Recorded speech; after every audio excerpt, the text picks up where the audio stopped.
Hi students, जो topic आज हम दीक्षाला इंस्टीट्यूट में शुरू करने वाले हैं वो है हमारा मोर्फोलॉजी इन फ्लावरिंग प्लांट से स्टेम। बेसिकली मैं आप लोगों को अबाउट द मोर्फोलॉजी बहुत अच्छे से एक्सप्लेन कर चुकी हूँ कि मोर्फोलॉजी क्या होती है। Basically it is the study of the external features of a particular organism.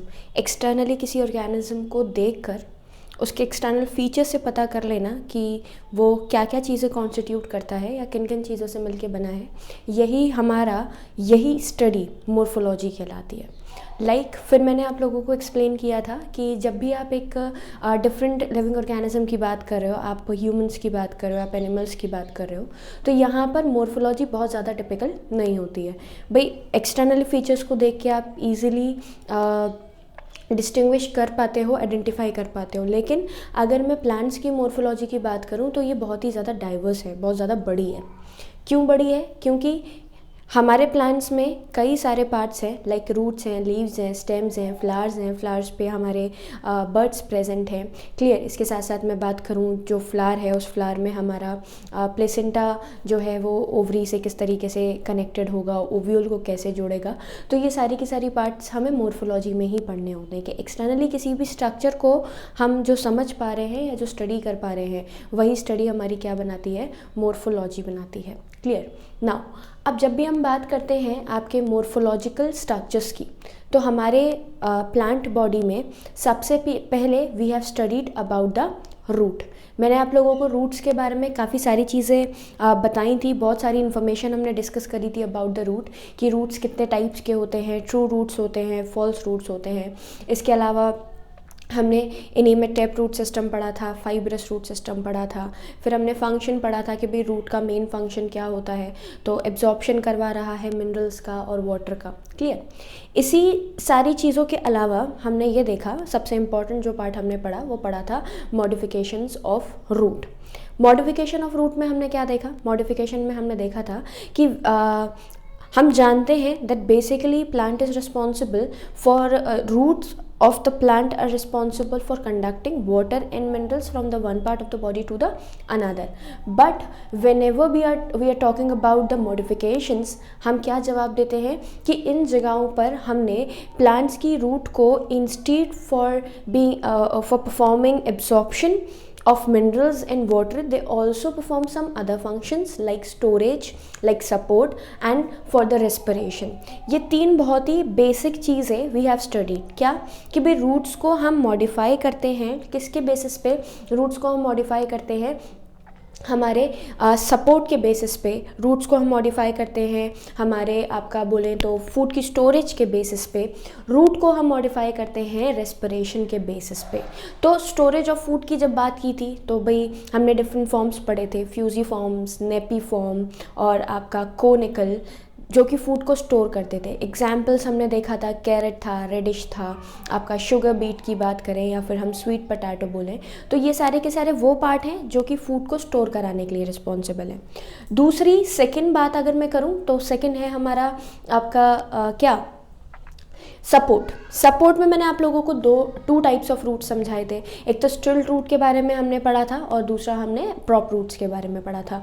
Prop roots हम बहुत ज़्यादा इजीली देख लेते हैं, एक लंबे लंबे रोप लाइक स्ट्रक्चर जो कि हमारे बड़े टॉल ट्रीज, जो बड़े बड़े बैनियन ट्री की, जैसे मैंने एग्जाम्पल आप लोगों को दिया था कि रस्सी जैसे स्ट्रक्चर, रोप जैसे स्ट्रक्चर जो हैं वो उनकी हायर ब्रांचेस से नीचे की तरफ आते हैं।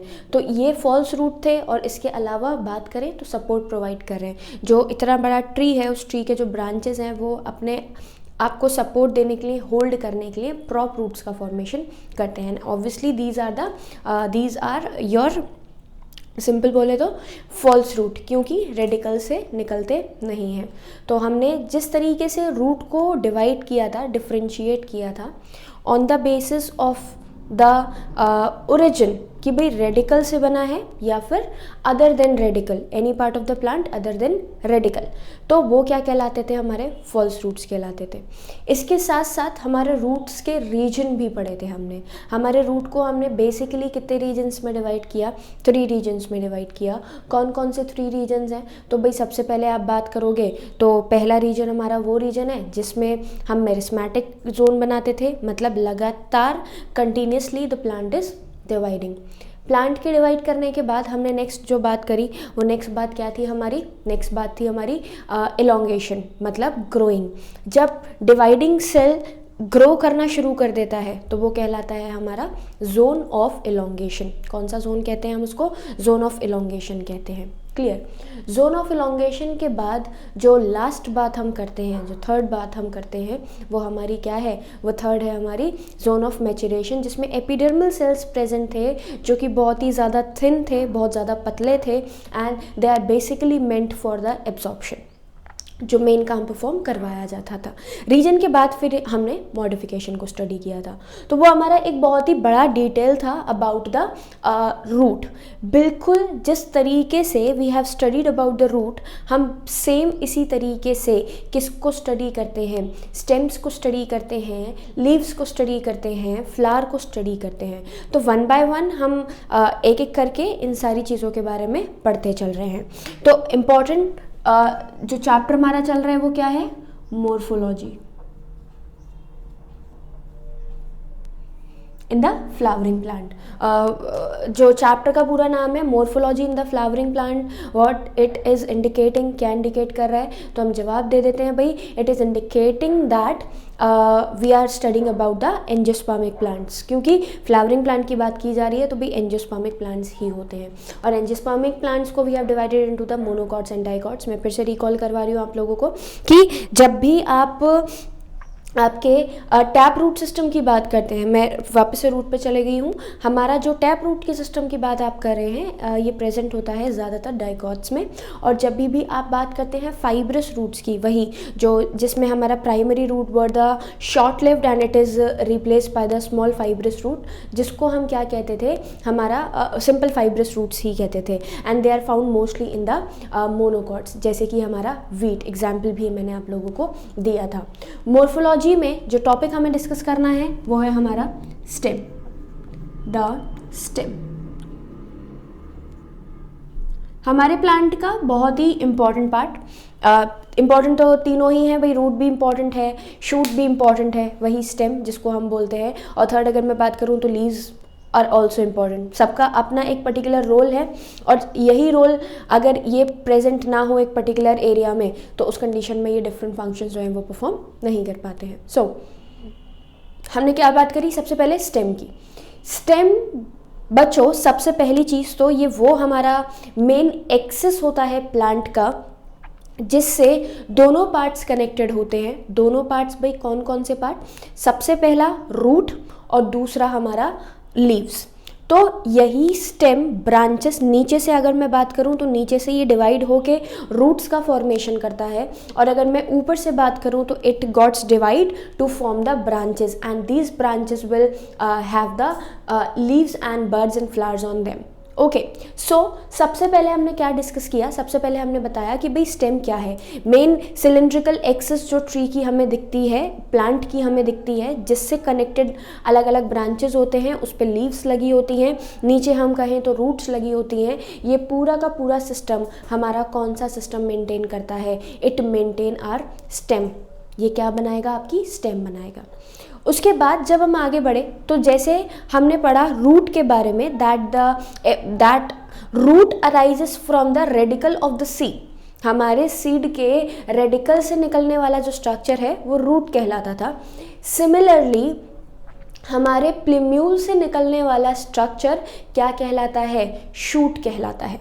तो अब अगर मैं आपको फिर से एक्सप्लेन करूं कि भाई जैसे हम ट्रू रूट्स की और फॉल्स रूट्स की बात कर रहे थे, सेम यहाँ पर हम ट्रू स्टेम्स की और फॉल्स स्टेम्स की भी बात करते हैं। लेकिन क्योंकि प्लिम्यूल वाला पार्ट स्टेम को बना रहा है, या फिर मैं सिंपल कह सकती हूँ शूट को बना रहा है, तो ये पूरा का पूरा रीजन, ये पूरा का पूरा पार्ट आपका क्या बनाएगा, स्टेम का फॉर्मेशन करेगा। तो मैंने आपको फिर से क्या एक्सप्लेन किया, मैंने आप लोगों को वही चीज़ एक्सप्लेन करी दोबारा कि हमारा जो सीड है, उस सीड का जो रेडिकल के अलावा एक और पार्ट प्रेजेंट होता है जिसको हम क्या कहते हैं, प्लिम्यूल कहते हैं।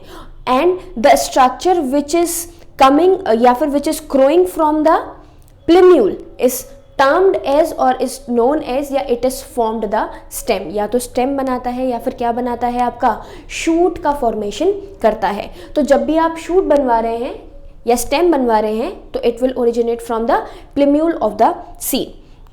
फीचर्स क्या हैं, जैसे हमने रूट्स के अलग अलग डिस्टिंक्ट पार्ट्स पढ़े थे, ऐसे ही मैं स्टेम्स के पार्ट्स आपको बता रही हूँ। बेसिकली मैंने क्या बोला, सबसे पहला पॉइंट मैंने बोला the stem is the sending part of the axis bearing branches, leaves, birds, flowers etcetera. मतलब ये वही मेन एक्सिस है हमारे प्लांट की जो कि अपने अंदर लीव्स को, फ्लावर्स को, बर्ड्स को कॉन्स्टिट्यूट करने का काम करती है। मतलब जितना भी पार्ट आपको दिख रहा है, root is connected with the stem.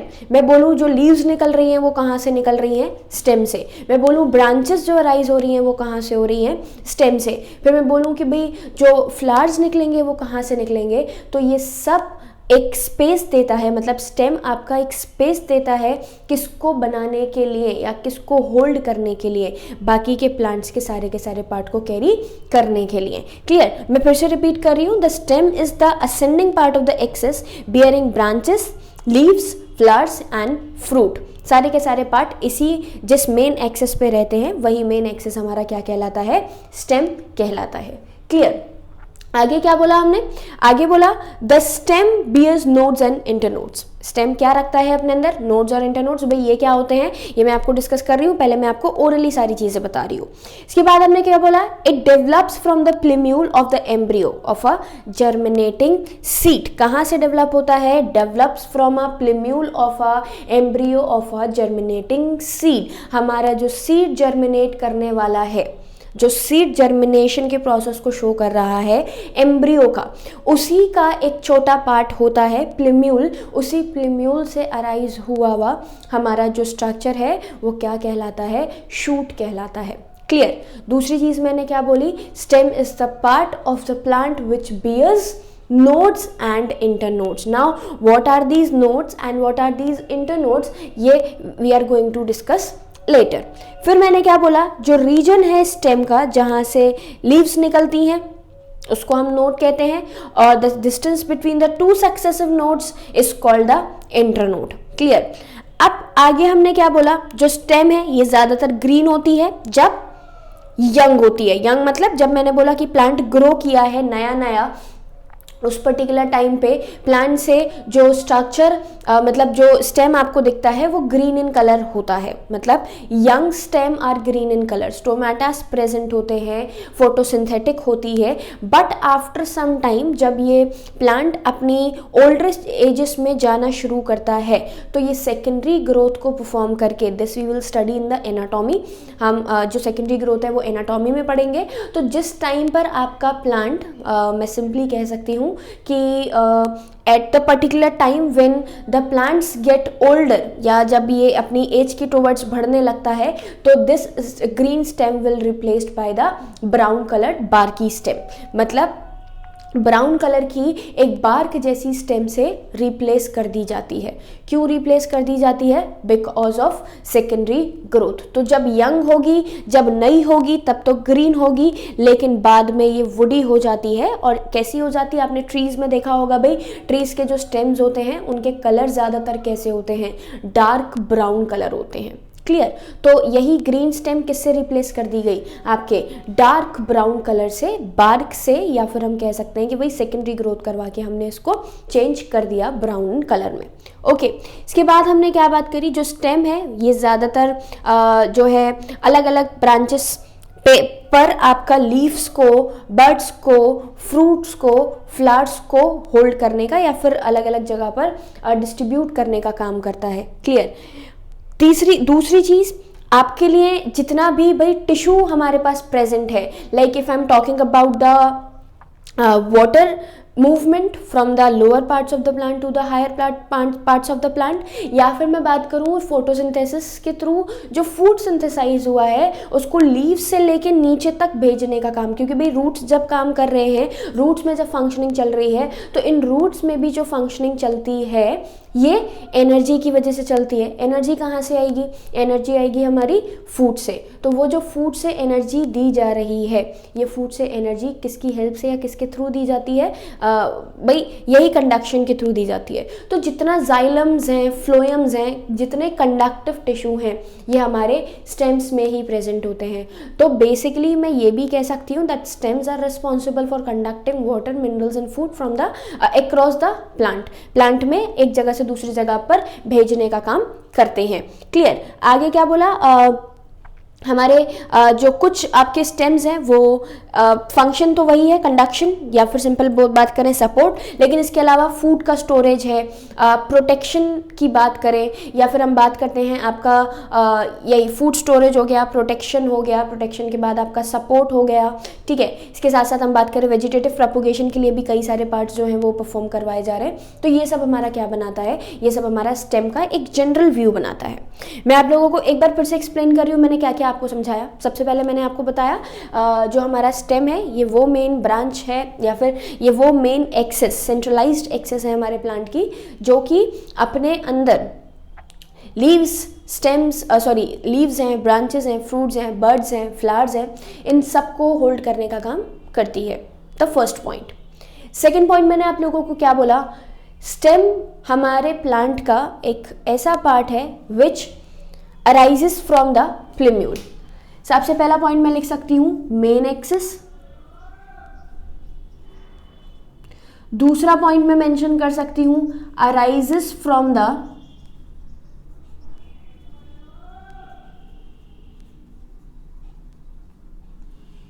प्लिम्यूल। कहां से अराइज करी गई? प्लिम्यूल से अराइज की गई।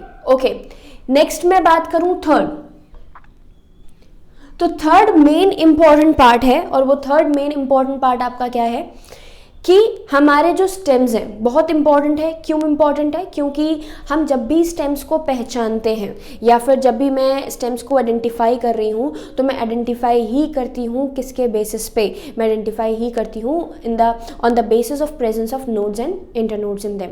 अगर नोड्स और इंटरनोड्स प्रेजेंट हैं then they will be called as basically stem, and if the nodes and internodes are not present then they will not be called as stems. Okay, कोई भी स्ट्रक्चर जिसको हमें stem कहना है उसमें nodes और internodes होने चाहिए। अगर नहीं कहना है तो नोड्स और इंटरनोड्स नहीं होंगे। क्लियर? अब ये नोड्स और इंटरनोड्स होते क्या हैं? मैंने अभी आपको बताया हमारे स्टेम का एक वो मेन ब्रांच, मेन रीजन जहाँ से लीव्स की अराइजिंग होती है, जहाँ से बर्ड्स निकलते हैं, जहाँ से आपके ब्रांचेस, नए ब्रांचेस अराइज करते हैं, वो पूरा का पूरा पार्ट हमारा क्या कहलाता है? That full part will be called as your nodes. क्या कहलाते हैं? नोड्स कहलाते हैं। अब मैं स्ट्रक्चरली आपको बना के दिखाती हूँ। नोड्स को हम पहले भी डिस्कस कर चुके हैं कि नोड्स हमारे क्या होते हैं। आप लोगों को अगर याद हो तो मैंने आप लोगों को जब रूट में स्टिल्ट रूट पढ़ाए थे तो स्टिल्ट रूट में मैंने आप लोगों को शुगर केन का डायग्राम बनाया था। शुगर केन के डायग्राम में हमने स्टिल्ट रूट की डिफाइन कुछ इस तरीके से पढ़ी थी that the basically the roots which is arises from the lower nodes of the sugar cane and goes into the ground after some time, these are called stilt roots. वो क्या कहलाते थे हमारे, या ये क्या कहलाते हैं जो मैंने अभी आपको डेफिनेशन दी, ये stilt roots कहलाते थे। यहाँ पर मैंने एक टर्म इस्तेमाल किया था नोड। लोअर नोड से निकलने वाले रूट्स कुछ टाइम तक बाहर निकलने के बाद सॉइल में चले जाते हैं just to maintain the protection. क्या बनाने के लिए? प्रोटेक्शन कह सकते हैं, बेसिकली सपोर्ट, कि जो शुगर केन है वो एक स्ट्रेट स्ट्रक्चर है, वो कहीं गिर ना जाए इधर उधर, तो उस कंडीशन में हम उसको नीचे से बांध देते हैं। तो जब वो नीचे से बंध जाती है तो उसका जो गन्ने का मूवमेंट है वो गन्ने का मूवमेंट रुक जाता है। क्लियर? अब यहाँ पे नोड्स की बात की गई थी तो आपको वो स्ट्रक्चर याद आ गया होगा कि मैंने किस चीज़ में नोड्स की बात या नोड्स का जिक्र किया था। ये हमारा क्या है? Sugar cane. ये शुगर केन की आपकी रूट्स मान लीजिए। अब आपको और क्लियरली समझ में आ जाएगा। कुछ इस तरीके का होता है हमारा गन्ना। मैंने आपको क्या बोला था? लोअर नोड से कुछ हद तक हमारी रूट्स निकलती हैं और नीचे इसको सपोर्ट दे देती हैं। तो नोड्स यहाँ पर क्या है? ये जो स्ट्रक्चर दिख रहा है, ये जो डिवीजन मैंने बनाया है, ये नोड होती है। क्लियर। जैसे आप अदरक की बात करें या फिर आप शुगर केन की बात करें या फिर आप अरबी की बात करें, तो इन सब में हमें ऐसे ही लाइन जैसे स्ट्रक्चर्स दिखते हैं। वो स्ट्रक्चर्स हमारे क्या कहलाते हैं? नोड्स कहलाते हैं। मतलब स्टेम पे क्या प्रेजेंट है? स्टेम पे प्रेजेंट है हमारी नोड। नोड से आगे बढ़े तो this will be your second node. मतलब इसके कंपैरिजन में इसको मैंने क्या नाम दिया? सेकेंड नोड, दूसरी नोड नाम दिया। Clear. The distance between the two successive nodes is called internode. जो डिस्टेंस है दो सक्सेसिव नोड्स के बीच की, वो डिस्टेंस हमारी क्या कहलाती है? नोड्स कहलाती हैं। और जो दोनों के बीच का जो स्पेस है वो हमारा इंटरनोड कहलाता है। तो अगर मैं बोलूँ जो ब्रांच निकलेगा, मैं बोलूँ जो रूट अराइज होगी, मैं जो बर्ड बनेगी, मैं बोलूँ जो फ्लावर निकलेगा, मैं बोलूँ जो लीफ निकलेगी, सारा का सारा पार्ट कहाँ से अराइज किया जाता है? इन्हीं नोड से अराइज किया जाता है। इसी वजह से एक्सक्यूज मी, हाँ, तो ये जो हमने बात करी किसकी? नोड्स की। तो ये जो नोड्स हैं यही अराइजिंग करवाते हैं किसी भी नए पार्ट की हमारे प्लांट के अंदर। तो जब भी आप प्लांट से कोई भी नए स्ट्रक्चर्स को निकालने का काम कर रहे हैं या जब भी आप किसी नए स्ट्रक्चर का फॉर्मेशन की बात कर रहे हैं तो वो इसी पार्ट से अराइज होगी। अगर नोड है तो फॉर्मेशन है, अगर नोड नहीं है तो फॉर्मेशन नहीं है। इस चीज़ को आप एक बात से और डिस्कस कर सकते हैं। हम रिप्रोडक्शन में वेजिटेटिव रिप्रोडक्शन पढ़ते हैं। उस वेजिटेटिव रिप्रोडक्शन का क्या मतलब होता है या फिर वो वेजिटेटिव रिप्रोडक्शन क्या होता है, तो उस चीज़ को समझेंगे ध्यान से जब भी whenever you are talking about the vegetative reproduction और वेजिटेटिव प्रोपगेशन। तो वेजिटेटिव प्रोपगेशन में हम प्लांट के किसी भी पार्ट से एक नया प्लांट ग्रो करवाते हैं।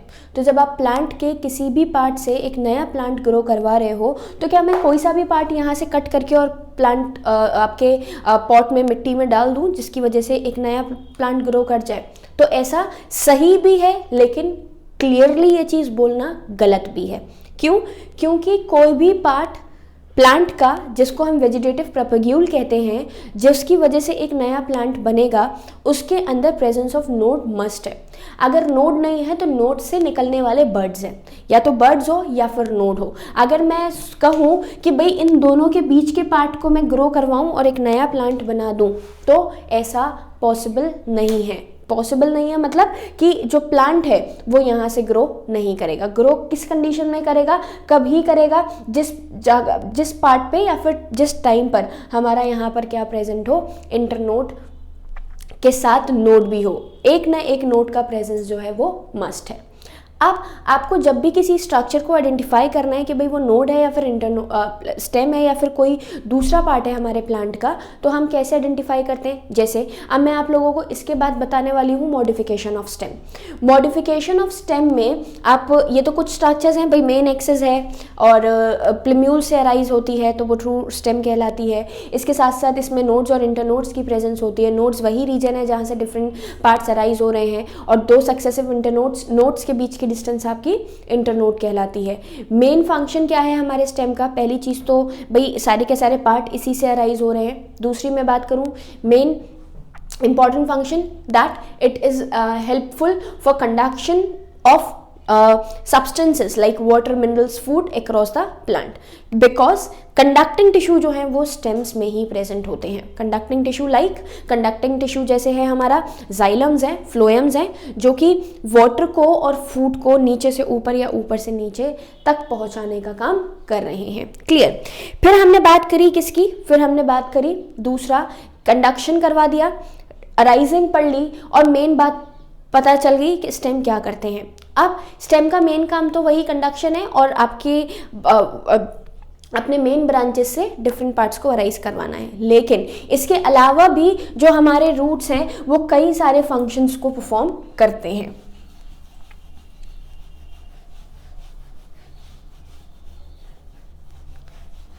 रूट्स का काम कंडक्शन और सपोर्ट के अलावा, सारी चीज़ों को अपने ऊपर होल्ड करने के अलावा और क्या है?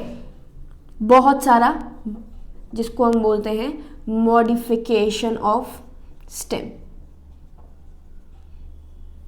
स्टेम का मॉडिफिकेशन। देखिए भाई, सबसे पहला, जैसा हमने रूट्स में पढ़ा था, क्या पढ़ा था रूट्स में? रूट्स में मैंने आप लोगों को बताया था, रूट्स का काम एब्जॉर्प्शन था, but apart from the absorption they also responsible for the storage of food.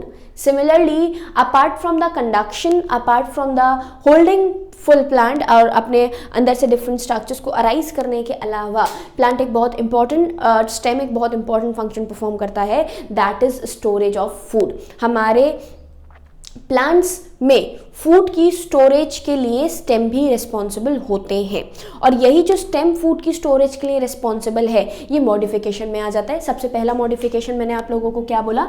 सबसे पहला मॉडिफिकेशन मैंने आप लोगों को बोला स्टोरेज।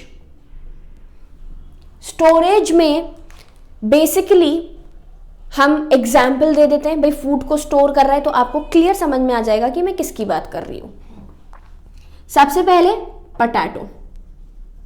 भाई आपने पोटैटो को देखा है अंडरग्राउंड, जो आलू है वो कहाँ से निकाला जाता है? ज़मीन के अंदर से। ग्रोइंग जो होती है वो ज़मीन के अंदर होती है, और जब भी हम मिट्टी के नीचे वाले किसी भी स्ट्रक्चर की बात करते हैं तो हमारे दिमाग में आता है दैट वो रूट है, लेकिन पोटैटो इज अ स्टेम। और कैसा स्टेम है? अंडरग्राउंड स्टेम है, और फंक्शन क्या है? स्टोरेज। मॉडिफिकेशन कर लिया है उसने अपने आप को, मॉडिफाई कर लिया है उसने अपने आप को, क्या करने के लिए? फूड को स्टोर करने के लिए। तो जब भी आप फूड की स्टोरेज की बात करते हैं तो ये फूड का स्टोरेज के लिए सबसे बेस्टेस्ट एग्जाम्पल है हमारा पोटैटो। पोटैटो एक स्टेम है। How do we know that? हमें कैसे पता? तो because of presence of nodes in them. आपने देखा होगा हमारे आलू के अंदर छोटे छोटे क्या देखने को मिलते हैं? हमें ऐसे होल जैसे स्ट्रक्चर्स देखने को मिलते हैं, जिसको हम आई ऑफ पोटैटो कहते हैं। क्लियर? ये आई ऑफ पोटैटो कुछ नहीं है बल्कि नोड ही है स्टेम का। अब स्टेम ज़रूरी नहीं है भाई हम जैसा स्ट्रक्चर समझते आ रहे हैं कि एक इरेक्ट स्ट्रक्चर होगा और ये इरेक्ट स्ट्रक्चर आपका हमेशा स्टेम ही होता है, लेकिन यहाँ पे एक ऐसा स्ट्रक्चर जो कि इरेक्ट नहीं है, स्वेलोइन स्ट्रक्चर है, और ये स्वेलोइन स्ट्रक्चर हमारा क्या कहलाता है? पोटैटो कहलाता है। स्टेम क्यों है? Because of presence of nodes. Nodes की प्रेजेंस की वजह से ही ये हमारा जो पार्ट है ये क्या बनाता है? स्टेम्स नोड्स की फॉर्मेशन करता है। क्लियर? आगे बात करें, पोटैटो के अलावा जिंजर, कोलोकेशिया, एस्पैरेगस भी जिसको हम बोलते हैं, ठीक है। पोटैटो, जिंजर, देखें जिंजर भी हमें आपका कहाँ देखने को मिलती है भाई? जिंजर भी हमें देखने को मिलती है ग्राउंड के अंदर, कुछ ऐसी होती है ginger.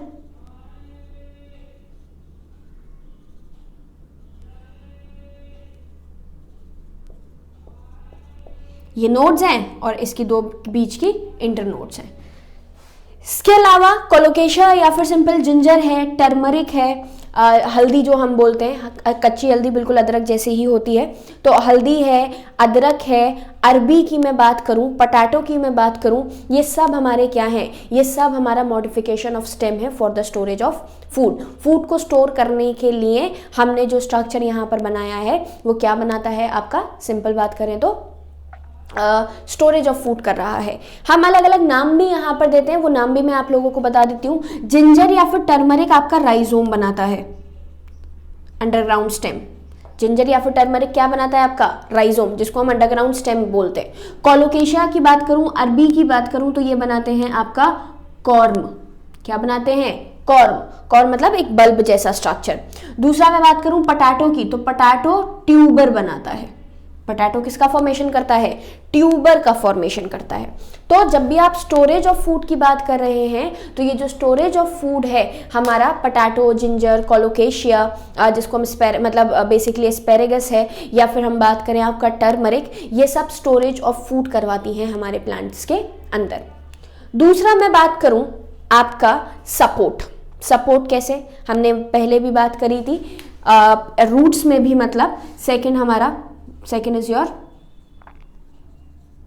support. Now what do you mean by support? भाई सपोर्ट कैसे करते हैं स्टेम? तो आपने देखा होगा किसी प्लांट्स के अंदर जिनके फ्रूट्स जो हैं वो काफ़ी ज़्यादा बड़े होते हैं। गोट्स की मैं बात कर रही हूँ यहाँ पे, जैसे हमारे यही पम्पकिन है, और मैं बात करूँ आपका जितने भी बड़े फ्रूट्स हैं, वाटरमेलन वगैरह, ये सब गोट्स में आते हैं। तो सिंपल सपोर्ट कैसे है? एक स्टेम को ही हमने एक स्पाइरल स्ट्रक्चर में क्या कर दिया है, कन्वर्ट कर दिया है इस तरीके से।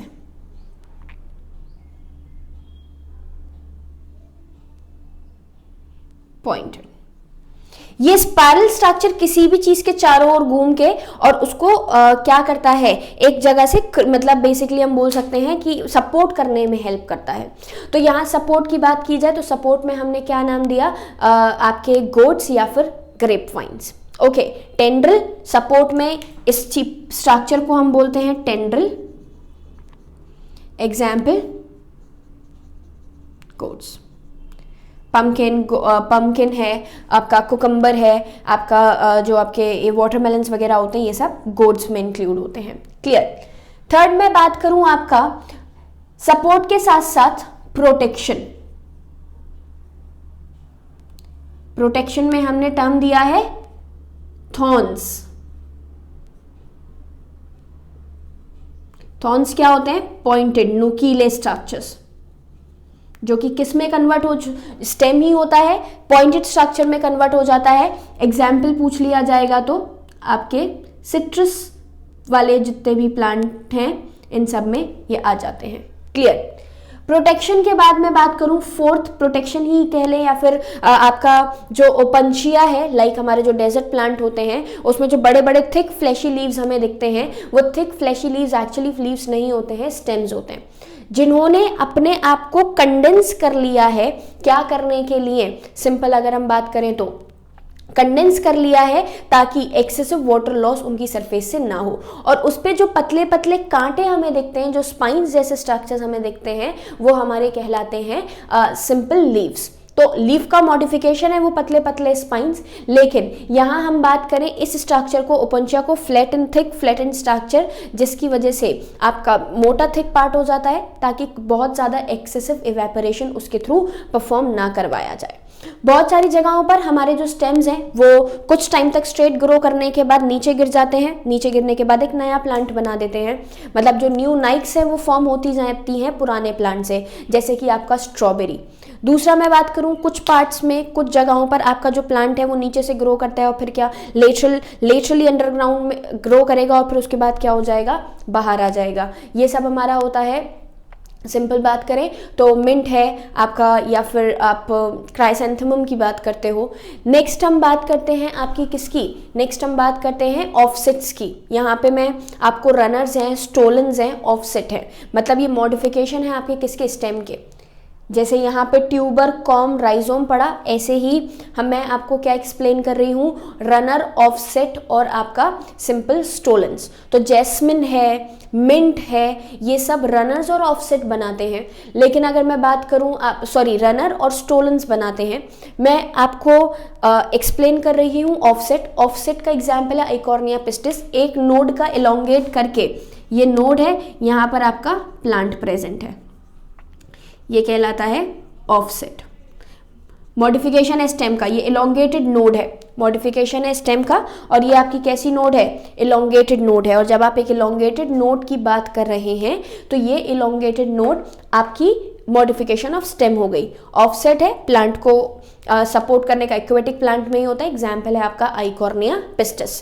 तो मैं आपको फिर से एक बार एक्सप्लेन कर रही हूँ modification of stems. Modification of stems में हमने सबसे पहले क्या पढ़ा, सबसे पहले मैंने आप लोगों को बोला the stem basically not always be typically like what they expected to be, like for the conduction या फिर सपोर्ट प्रोवाइड करने के लिए, not always. They are also modified to perform different functions, like underground stem की बात करें, potato की, ginger की, टर्मरिक की, जमीकंद की, कोलोकेशिया, ये सब अपने अंदर क्या रखते हैं, फूड स्टोर करते हैं। इनको हम ऑर्गन ऑफ पेरिनेशन भी कहते हैं, इन सारे स्ट्रक्चर्स को ऑर्गन ऑफ पेरिनेशन भी कहा जाता था। ऑर्गन ऑफ पेरिनेशन का मतलब है आपकी अनफेवरेबल कंडीशंस के अंदर उन कंडीशंस को कोप करके बाहर आने वाले स्ट्रक्चर्स क्या कहलाते हैं, आपके ऑर्गन्स ऑफ पेरिनेशन कहलाते हैं। तो ये ऑर्गन ऑफ पेरिनेशन भी थे जो फूड को स्टोर करने का काम करते थे।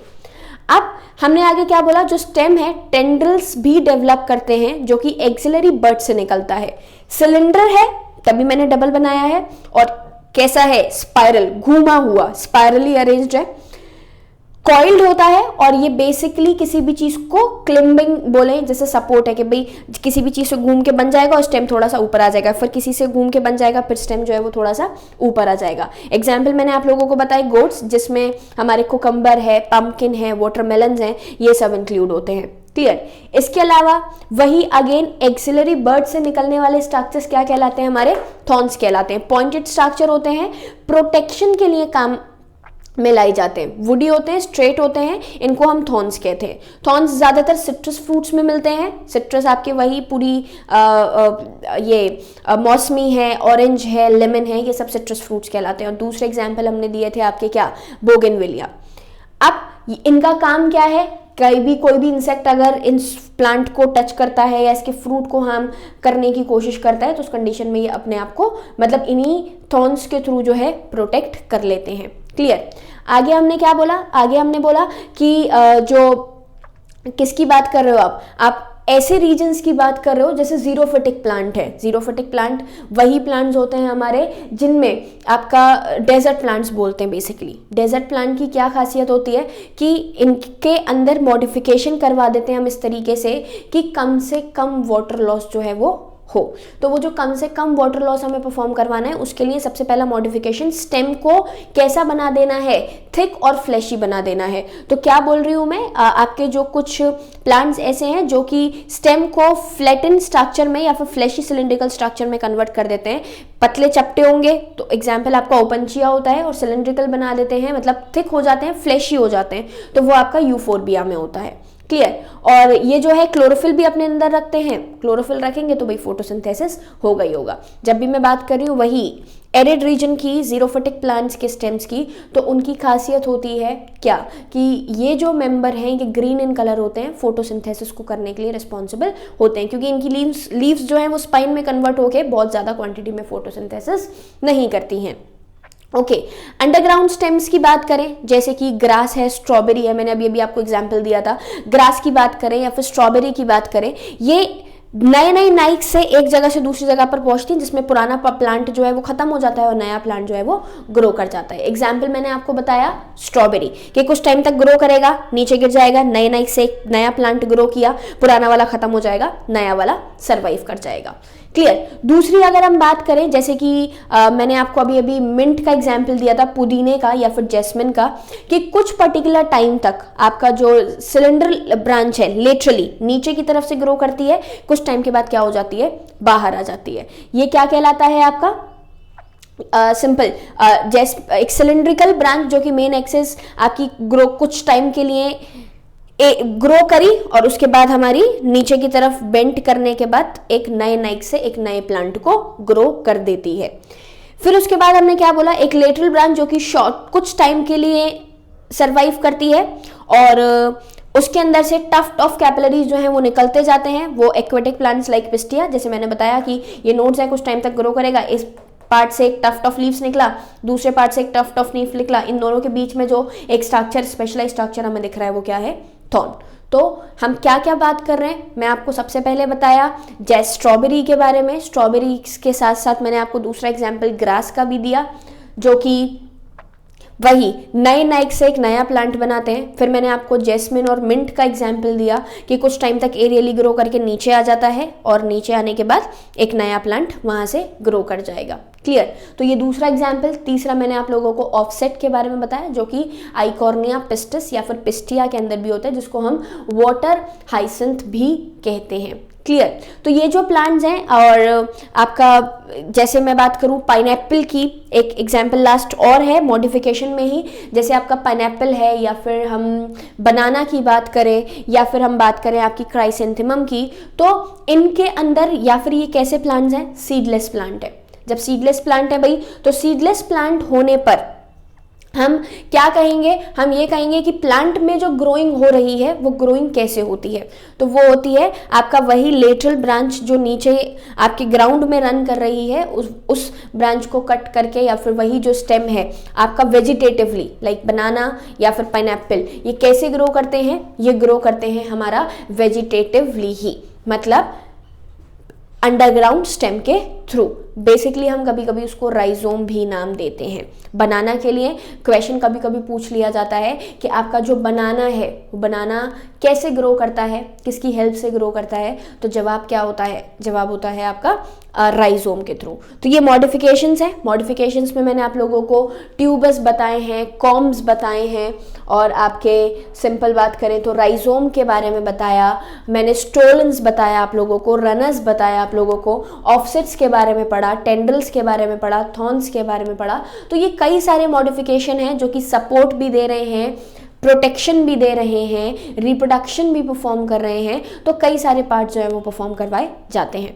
फिर से स्टेम में हमने दो चीज़ें पढ़ी। सबसे पहले तो मैंने आप लोगों को एक्सप्लेन किया कि हमारे प्लांट से किस तरीके से डिफरेंट स्ट्रक्चर्स, मतलब प्लिम्यूल से निकलने वाला जो एक मेन स्ट्रक्चर है वो क्या बनाता है हमारा, सिंपल बोले तो स्टेम बनाता है।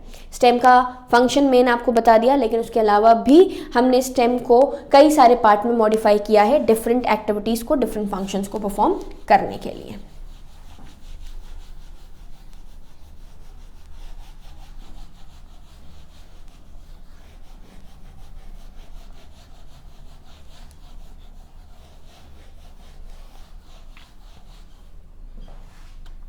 तो मोर्फोलॉजी में हमने दो स्ट्रक्चर स्टडी कर लिए। सबसे पहला स्ट्रक्चर जो हमने पढ़ा वो था हमारा root, and second structure that we have studied is your stem. Okay,